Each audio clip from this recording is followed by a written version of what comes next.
તો આપણે જાણીએ છીએ કે આઈપીએલ રમાઈ રહી છે, ઇન્ડિયન પ્રીમિયર લીગ, જે ઇન્ડિયાના બેસ્ટ ટેલેન્ટને ગ્રેટ પ્લેટફોર્મ પ્રોવાઈડ કરે છે. એવી જ રીતે દરેક સ્ટેટમાં પોતાની એક સ્ટેટ લેવલની પ્રીમિયર લીગ રમાય છે. છેલ્લા ઘણા વર્ષોથી આપણે જોઈએ છીએ કે અલગ અલગ સ્ટેટમાં અલગ અલગ પ્રીમિયર લીગ રમાઈ રહી છે અને જે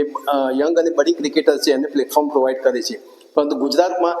ડિસ્ટ્રિક્ટ લેવલની અલગ અલગ T20 ટુર્નામેન્ટ રમાઈ રહી હતી, પરંતુ સ્ટેટ લેવલની કોઈ ટુર્નામેન્ટ હમણાં સુધી T20 ટુર્નામેન્ટ રમાતી નહોતી. પણ આ વર્ષે એક અદ્ભુત ઇનિશિયેટિવ ચિરીપાલ ગ્રુપ, જેના સાથે આપણા રાજ્યસભા સાંસદ જે છે નરહરિભાઈ અમીન, એમના એક વિચારથી અને ગુજરાત ક્રિકેટ એસોસિએશનના સેક્રેટરી અનિલ પટેલ અને સાથે સાથે BCCIના સેક્રેટરી સચિવ એવા જય શાહના સહયોગથી એક SGP ખાતે એક ટુર્નામેન્ટ આયોજિત કરવામાં આવી અને ટુર્નામેન્ટનું નામ હતું ચિરીપાલ